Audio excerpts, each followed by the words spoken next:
안녕하세요. 내 마음 다스리기입니다. 오늘은 논어에 나오는 공자의 말씀을 중심으로 여러분과 함께 지혜로운 삶에 대해 이야기하려 합니다. 여러분은 혹시 이런 경험이 있으신가요? 어떤 사람을 돕기 위해 진심을 다했지만 오히려 그 도움으로 인해 관계가 멀어진 적, 혹은 무심코 한 말이 상대방에게 큰 상처를 남긴 적 말입니다. 우리는 모두 누군가에게 좋은 영향을 끼치고 싶어 합니다.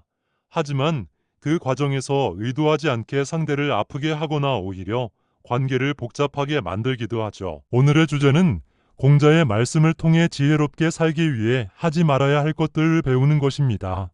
우리는 일상 속에서 수많은 선택과 행동을 하며 살아갑니다. 그런데 때로는 무엇을 하지 않는 것이야말로 가장 현명한 선택일 수 있다는 것을 깨닫는데 오랜 시간이 걸리기도 합니다. 공자는 하지 않음으로써 얻는 이익은 행함으로써 얻는 것보다 클 수 있다고 했습니다. 이 말은 단순히 아무것도 하지 않는 태도를 권장하는 것이 아니라 불필요한 말과 행동을 자제하는 것이 삶의 지혜라는 점을 가르쳐 줍니다. 이제 우리는 삶 속에서 하지 않아야 할 것들을 구체적으로 살펴보려 합니다. 공자는 군자는 자신을 다스리고 타인에게 간섭하지 않는다고 말했습니다. 이 말은 우리의 행동이 타인과 자신 모두에게 어떤 영향을 미칠 수 있는지 깊이 고민하라는 뜻입니다. 오늘의 주제를 통해 여러분은 공자의 가르침 속에서 삶을 단순화하고 더욱 깊이 있는 인간관계를 형성할 수 있는 방법을 배우게 될 것입니다. 영상이 끝날 즈음 여러분은 알게 될 것입니다. 공자가 말한 진정한 지혜는 많은 것을 행하는 데 있지 않고 오히려 무엇을 하지 않는지 아는 데 있다는 사실을요. 예를 들어 누군가와의 대화에서 과도한 조언을 삼가고 대신 경청하는 태도를 취하는 것만으로도 우리는 더 나은 관계를 구축할 수 있습니다. 이는 공자가 강조한 말을 줄이고 행동을 신중히 하라는 가르침과도 일맥상통합니다. 또한 공자는 군자는 자신의 내면을 돌아보는 데 열중하고 외부의 일에는 조심스레 관여한다고 했습니다. 이는 우리의 삶에서 불필요한 간섭과 행동을 줄이고 내면의 성찰을 통해 더 깊은 지혜를 얻으라는 뜻입니다.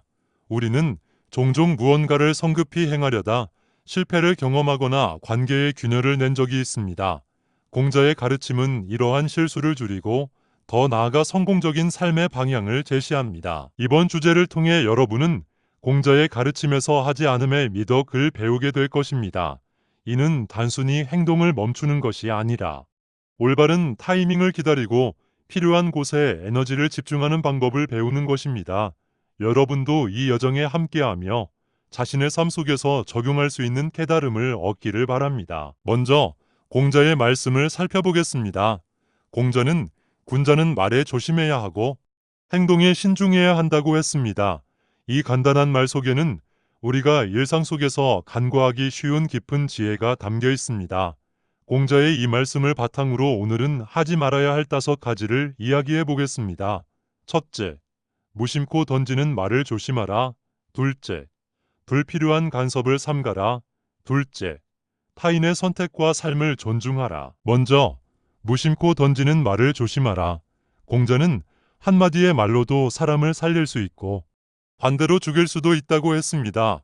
우리 일상에서도 이런 예를 많이 찾아볼 수 있습니다. 제 친구 중 한 명은 어릴 적 선생님께 너는 왜 이렇게 느리니 그라는 말을 들었다고 합니다. 그 말이 그의 자존감을 얼마나 갉아먹었는지 모릅니다. 말은 칼보다 날카로울 수 있습니다. 그러니 말하기 전에 꼭 3번 생각해야 합니다. 이 말이 정말 필요한가? 이 말이 상대를 돕는가? 이 말이 상대를 아프게 하지 않을까? 제 또 다른 친구는 회사에서 상사로부터 너만 왜 이렇게 일을 천천히 하니? 다른 동료들처럼 속도를 내야지라는 말을 들은 적이 있습니다. 그는 그 말을 듣고 자신이 무능하다고 느껴 한동안 일을 하는데 자신감을 잃었습니다.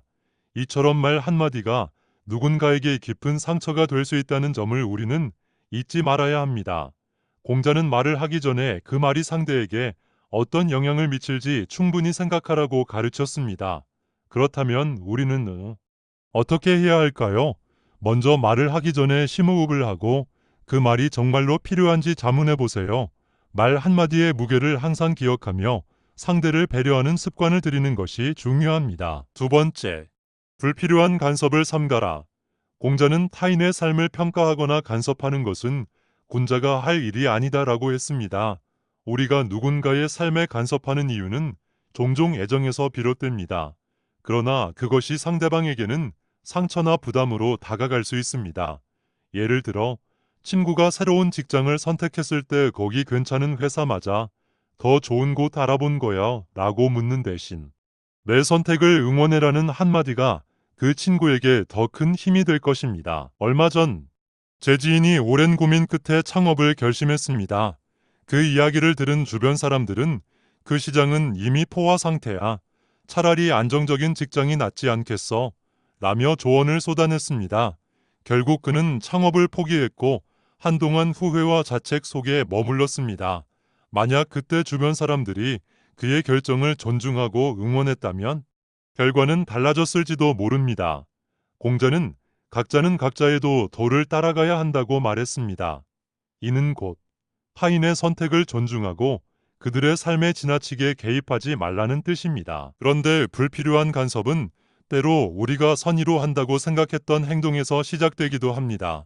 한 친구는 자녀의 교육 방식을 두고 주변 사람들에게서 끊임없이 의견을 들었다고 합니다. 이 학원이 좋다더라. 그 방식으로는 아이가 뒤처질지도 몰라라는 말들은 결국 그 친구를 지치게 만들었습니다. 자녀의 교육은 부모가 가장 잘 아는 부분임에도 불구하고 주변의 과도한 조언은 오히려 혼란을 주었습니다. 이처럼 간섭은 상대방의 결정을 흐리게 하고 때로는 자신감을 빼앗아 가는 결과를 낳습니다. 또 다른 사례로 제가 아는 한 동료는 새로운 프로젝트를 시작하면서 주위 동료들에게 여러 차례 이 방향으로 진행해도 될까요? 라고 물었습니다. 하지만 그 질문에 돌아온 대답은 그건 실패할 가능성이 높아. 이런 방법이 더 나아와 같은 부정적인 반응이 대부분이었습니다. 그는 결국 프로젝트를 진행하지 못했고 자신이 처음에 가진 열정마저 잃어버리고 말았습니다. 이처럼 때로는 응원의 말 한마디가 상대에게 더 큰 용기를 줄 수 있습니다. 공자는 사람마다 각자의 길이 있고 그 길을 스스로 걸어가야 한다고 말했습니다. 이 말은 우리가 타인의 삶을 과도하게 간섭하지 않고 그들이 스스로 경험하며 배우게 하는 것이 중요하다는 뜻입니다. 삶은 단순히 정답을 찾는 문제가 아닙니다. 정답을 찾아가는 과정 속에서 우리는 더 큰 지혜와 성장을 얻습니다. 간섭 대신 지켜보며 응원하는 태도는 상대방에게 진정한 신뢰를 심어주는 길이 될 것입니다. 마지막으로 간섭을 삼가는 것은 상대를 존중하는 것에서 출발합니다. 존중은 단순히 말로만 이루어지지 않습니다. 상대방의 결정을 지켜보고 그들이 필요로 할 때 조용히 손을 내미는 것입니다. 이는 우리의 관계를 더 깊고 건강하게 만들어줄 것입니다. 세 번째, 타인의 선택과 삶을 존중하라. 공자는 남의 도를 회방하지 말라고 했습니다.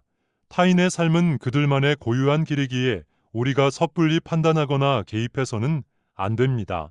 예를 들어 부부싸움에 관여하려다 오히려 두 사람 사이의 갈등이 깊어진 사례는 주위에서 흔히 볼 수 있습니다. 친구가 자신의 배우자와 다투었다는 이야기를 털어놓을 때 우리는 종종 내가 보기엔 그 사람이 문제야. 헤어지는 게 낫지 않을까라고 조언하곤 합니다. 하지만 관계의 문제는 외부인이 해결할 수 없는 복잡한 감정과 역사를 포함하고 있습니다. 공자는 두 사람 사이에는 두 사람만이 아는 강물이 흐른다고 했습니다. 우리의 역할은 그 강물에 돌을 던지는 것이 아니라 그저 기다리고 지켜보는 것입니다. 타인의 삶을 존중하는 것은 단지 간섭을 하지 않는 것에서 그치지 않습니다. 존중은 상대방의 선택을 이해하려는 마음과 행동에서 비롯됩니다. 예를 들어 한 친구가 어려운 결정을 내렸을 때 우리는 종종 자신의 경험이나 관점을 바탕으로 판단을 내립니다. 내가 너라면 이렇게 하지 않았을 텐데라는 말은 상대에게 도움이 되기보다는 오히려 부담으로 다가올 수 있습니다. 공자는 사람마다 그들의 도가 있다고 말하며 각자가 자신의 길을 걸어가야 함을 강조했습니다. 얼마 전 한 지인은 직장을 그만두고 새로운 분야로 전환하기로 결심했습니다. 주변에서는 그 결정을 의아하게 여기며 그건 너무 무모한 선택 아니야? 안정적인 직장을 왜 그만두는 거야? 라고 말했습니다. 하지만 그는 자신의 열정을 따르기로 했고 결국 그 선택이 그의 삶에 긍정적인 변화를 가져왔습니다. 만약 주변의 부정적인 반응에 휘둘렸다면 그는 지금처럼 자신감을 얻지 못했을 것입니다. 또한 타인의 선택과 삶을 존중하는 것은 감정적인 지원을 제공하는데 중요한 역할을 합니다. 한 친구가 개인적인 실수를 털어놓으며 후회하고 있을 때 우리는 그때 왜 그런 결정을 했어? 라고 말하기보다는 너의 결정을 나는 믿어. 이번 경험이 분명히 더 나은 결과로 이어질 거야 라는 응원의 메시지를 전달할 수 있습니다. 이러한 말은 그들에게 용기를 주고 앞으로 나아갈 힘을 줄 수 있습니다. 공자는 타인의 삶을 존중하되 그들의 삶에 개입하지 말라고 가르쳤습니다. 이 말은 곧 우리가 때로는 물러서서 기다리는 것이야말로 상대방에게 가장 큰 선물이 될 수 있음을 의미합니다. 예를 들어 친구가 새로운 프로젝트를 시작했을 때 우리는 조언보다는 그들의 노력을 응원하는 것이 더 중요합니다. 너의 아이디어는 정말 신선해. 나는 네가 성공할 수 있을 거라 믿어라는 말은 그들에게 큰 힘이 될 것입니다. 또한 존중은 우리 자신의 내면에서도 시작됩니다. 우리는 타인의 삶을 바라보며 때로 자신과 비교하거나 부러움을 느끼기도 합니다. 그러나 공자는 군자는 자신의 삶에 충실하고 타인의 삶을 바라보지 않는다고 했습니다. 이 가르침은 우리가 스스로의 길을 걸어가는데 집중하고 타인의 길에 간섭하지 않도록 돕습니다. 결론적으로 타인의 선택과 삶을 존중하는 것은 단지 말로만 이루어지는 것이 아닙니다. 그것은 상대방을 믿고 그들이 자신만의 도를 걸어갈 수 있도록 지켜보는 것에서 비롯됩니다. 공자의 가르침을 실천하며 우리는 더 깊고 신뢰로운 관계를 만들어 갈 수 있을 것입니다. 네 번째, 경청의 힘을 이해하라. 공자는 군자는 듣는 데 열중하고 말하는 데 신중하다고 했습니다. 경청은 단순히 상대방의 말을 듣는 행위에 그치지 않습니다. 그것은 상대방이 자신의 이야기를 충분히 표현할 수 있도록 공간을 제공하고 그들의 감정을 진심으로 이해하려는 노력을 포함합니다. 한 친구는 자신의 고민을 털어놓을 때 진정한 경청자를 만났을 때 비로소 위로받는 느낌을 경험했다고 말했습니다. 그 사람이 내 말을 듣고 있다는 것만으로도 내 마음이 가벼워졌어. 경청은 이런 마법 같은 힘을 가지고 있습니다. 공자는 경청하지 않는 말은 공허한 메아리와 같다고도 말했습니다. 우리는 종종 상대방의 말을 들으면서도 자신의 답변을 준비하거나 대화의 주제를 바꾸려는 생각에 사로잡힐 때가 많습니다. 그러나 진정한 경청은 그러한 태도를 버리고 상대방에게 온전히 집중하는 것입니다. 예를 들어 직장에서 동료가 어려움을 호소할 때 우리는 문제를 해결하려는 조언보다 먼저 그들의 말을 경청하는데 초점을 맞춰야 합니다. 그렇구나. 정말 힘들었겠다라는 한마디는 그들이 느끼는 고통을 공감하는 첫걸음이 됩니다. 경청은 인간관계의 본질적인 요소입니다. 한 연구에 따르면 경청하는 태도를 보인 사람들은 더 높은 신뢰를 받으며 깊이 있는 관계를 형성할 가능성이 높다고 합니다. 이는 단순히 개인적인 관계뿐 아니라 업무나 사회적 관계에서도 중요한 역할을 합니다. 공자는 듣는 마음이 곧 사람의 그릇을 넓힌다고 가르쳤습니다. 이 말은 우리가 경청을 통해 더 넓은 관점과 이해를 얻게 된다는 뜻입니다. 마지막으로 경청은 우리 자신을 위한 도구이기도 합니다. 상대방의 이야기를 들으며 우리는 스스로의 내면을 돌아보는 기회를 갖게 됩니다.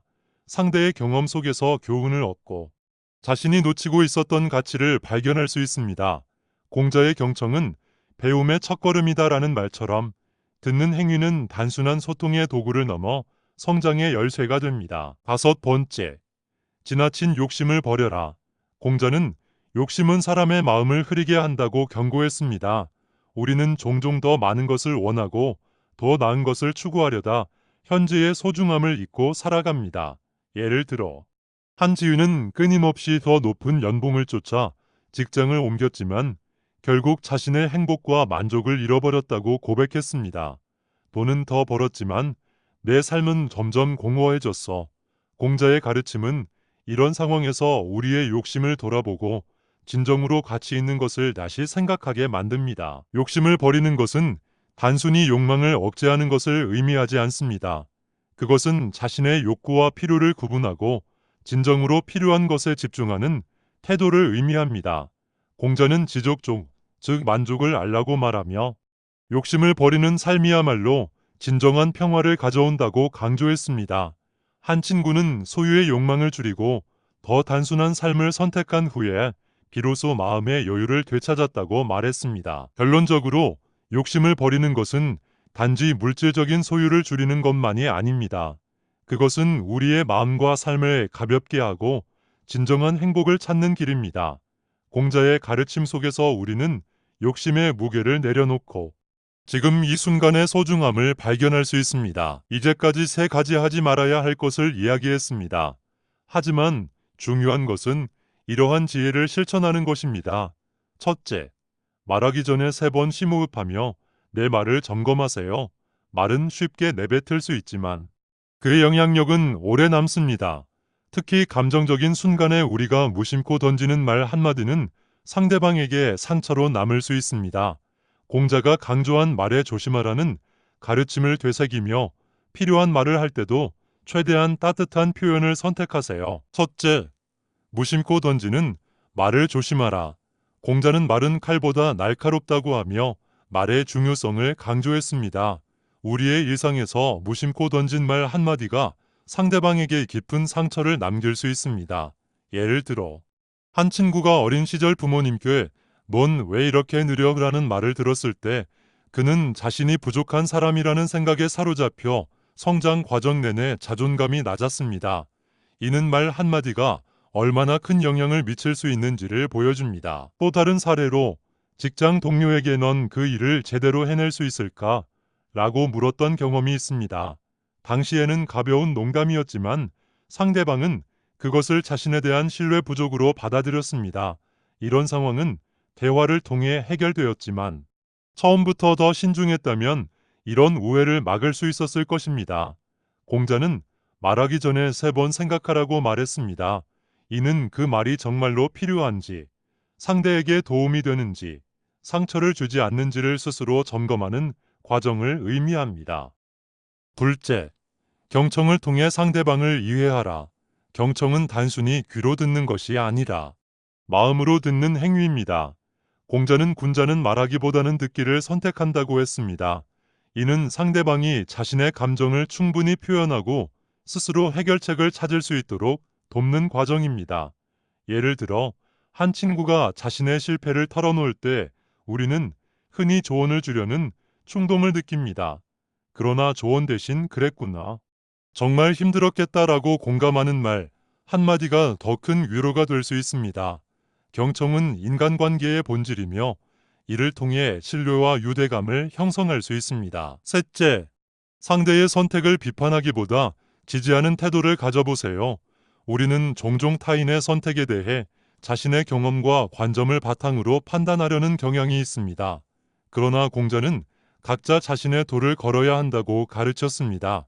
이는 각자의 선택과 과정을 존중하라는 뜻입니다. 상대가 스스로의 선택을 통해 배우고 성장할 수 있도록 지켜봐 주세요. 조언은 요청받았을 때만 제공하되 그 내용 역시 그들의 입장을 최대한 이해한 상태에서 전달하는 것이 중요합니다. 넷째, 상대의 이야기에 귀 기울이며 경청하세요. 공자는 군자는 듣는 데 열중하고 말하는 데 신중하다고 말했습니다. 경청은 단순히 상대방의 말을 듣는 행위에 그치지 않습니다. 그것은 상대방이 자신의 이야기를 충분히 표현할 수 있도록 공간을 제공하고 그들의 감정을 진심으로 이해하려는 노력을 포함합니다. 예를 들어 직장에서 동료가 어려움을 호소할 때 우리는 문제를 해결하려는 조언보다 먼저 그들의 말을 경청하는데 초점을 맞춰야 합니다. 그렇구나, 정말 힘들었겠다라는 한마디는 그들이 느끼는 고통을 공감하는 첫걸음이 됩니다. 경청은 인간관계의 본질적인 요소입니다. 한 연구에 따르면 경청하는 태도를 보인 사람들은 더 높은 신뢰를 받으며 깊이 있는 관계를 형성할 가능성이 높다고 합니다. 이는 단순히 개인적인 관계뿐 아니라 업무나 사회적 관계에서도 중요한 역할을 합니다. 공자는 듣는 마음이 곧 사람의 그릇을 넓힌다고 가르쳤습니다. 이 말은 우리가 경청을 통해 더 넓은 관점과 이해를 얻게 된다는 뜻입니다. 다섯째, 지나친 욕심을 버리고 지금 이 순간의 소중함을 발견하세요. 공자는 욕심은 사람의 마음을 흐리게 한다고 경고했습니다. 우리는 종종 더 많은 것을 원하고 더 나은 것을 추구하려다 현재의 소중함을 잊고 살아갑니다. 예를 들어 한지윤은 끊임없이 더 높은 연봉을 쫓아 직장을 옮겼지만 결국 자신의 행복과 만족을 잃어버렸다고 고백했습니다. 돈은 더 벌었지만 내 삶은 점점 공허해졌어. 공자의 가르침은 이런 상황에서 우리의 욕심을 돌아보고 진정으로 가치 있는 것을 다시 생각하게 만듭니다. 욕심을 버리는 것은 단순히 욕망을 억제하는 것을 의미하지 않습니다. 그것은 자신의 욕구와 필요를 구분하고 진정으로 필요한 것에 집중하는 태도를 의미합니다. 공자는 지족종, 즉 만족을 알라고 말하며 욕심을 버리는 삶이야말로 진정한 평화를 가져온다고 강조했습니다. 한 친구는 소유의 욕망을 줄이고 더 단순한 삶을 선택한 후에 비로소 마음의 여유를 되찾았다고 말했습니다. 이런 작은 실천이 우리의 삶과 관계를 얼마나 풍요롭게 만들 수 있을지 상상해 보세요. 말과 행동을 조금씩 변화시킴으로써 우리는 더 나은 자신을 발견하고 주변 사람들과 더욱 신뢰로운 관계를 구축할 수 있습니다. 마지막으로 공자는 행동하지 않는 것이 때로는 최고의 행동이다라고 했습니다. 이는 단순히 어떤 일을 하지 않는 것이 게으름을 의미하는 것이 아니라 잘못된 행동을 피하고 신중함을 유지하는 현명한 선택을 뜻합니다. 공자의 이 말은 우리의 일상 속에서도 큰 깨달음을 줄 수 있습니다. 때로는 적극적인 행동보다 차분히 기다리는 것이 더 나은 결과를 가져올 수 있습니다. 우리는 종종 즉각적인 해결책을 찾으려는 마음에 서두르곤 하지만 이러한 성급함이 오히려 상황을 더 복잡하게 만들기도 합니다. 예를 들어 한 친구가 중요한 결정을 앞두고 있을 때 우리는 충고나 조언을 서둘러 내놓으려 합니다. 하지만 공자는 군자는 듣는 것에 신중하고 말을 아낀다고 가르쳤습니다. 이는 상대방이 스스로 해결책을 찾도록 기다려주는 것이야말로 진정한 배려임을 의미합니다. 한 지인은 자신의 아이가 진로를 고민할 때 지나친 조언 대신 조용히 지켜봐 주었고 결과적으로 아이는 스스로 원하는 방향을 찾아 훌륭히 결정할 수 있었습니다. 이러한 기다림은 신뢰를 기반으로 하며 상대방의 자율성을 존중하는 태도입니다. 또한 행동하지 않는 것은 우리의 내면을 성찰하는 시간을 가지는 것과도 관련이 있습니다. 공자는 군자는 자신을 아는 데에 게으르지 않다고 했습니다. 이는 스스로를 돌아보고 자신의 감정과 생각을 점검하는 것이 가장 중요한 덕목 중 하나임을 가르칩니다. 예를 들어 하루가 끝난 후 스스로에게 오늘 내가 한 행동이 상대방에게 어떤 영향을 미쳤을까라는 질문을 던지는 습관을 들인다면 우리는 더 성숙한 사람으로 성장할 수 있습니다. 이와 관련하여 몇 가지 사례를 더 소개해 드리겠습니다. 제 친구 중 한 명은 과거 직장에서 갈등을 겪으며 성급하게 행동하곤 했습니다. 그는 동료의 행동을 오해하고 바로 문제를 지적했지만 시간이 지나면서 오히려 상황이 악화되는 것을 경험했습니다. 이후 그는 공자의 가르침에 따라 충돌 상황에서 잠시 물러나 스스로를 성찰하는 시간을 가졌고 결국 더 깊이 있는 대화를 통해 관계를 회복할 수 있었습니다. 이런 경험은 때로는 하지 않는 것이 가장 좋은 해결책이 될 수 있음을 보여줍니다. 또 다른 사례로 한 지인은 친구와의 사소한 말다툼에서 즉각적으로 자신의 입장을 강하게 주장했습니다. 그 결과 대화는 점점 더 격해졌고 결국 두 사람은 한동안 소원해졌습니다. 나중에 그는 공자의 말을 줄이고 경청하라는 가르침을 떠올리며 먼저 친구의 말을 들어주는 연습을 했습니다. 이를 통해 그들은 오해를 풀고 다시 가까워질 수 있었습니다. 세 번째로 한 동료가 프로젝트 진행 중 자신만의 방식을 고수하며 팀원들의 의견을 무시했던 사례가 있습니다. 그는 결과적으로 팀의 불만을 샀고 프로젝트는 원활히 진행되지 못했습니다. 이후 그는 공자의 사람마다 각자의 도가 있다는 가르침을 되새기며 팀원들의 의견을 존중하고 반영하려는 노력을 기울였습니다. 결국 그는 팀워크를 회복하고 프로젝트도 성공적으로 마무리할 수 있었습니다. 네 번째 사례로는 한 부모가 자녀의 진로 선택에 지나치게 간섭했던 이야기가 있습니다. 부모는 자녀의 미래를 위해서라며 자신의 의견을 강하게 주장했지만 자녀는 점점 더 부모와의 대화를 피하게 되었습니다. 공자의 각자는 자신의 길을 걸어야 한다는 말을 따르기로 한 부모는 이후 자녀의 선택을 존중하며 조언보다는 응원을 선택했습니다. 그 결과 자녀는 더욱 자신감 있게 자신의 미래를 설계할 수 있었습니다. 다섯 번째 사례로 한 친구가 자신이 속한 커뮤니티에서 다른 사람의 실수를 지적하며 상황을 개선하려 했던 일이 있었습니다.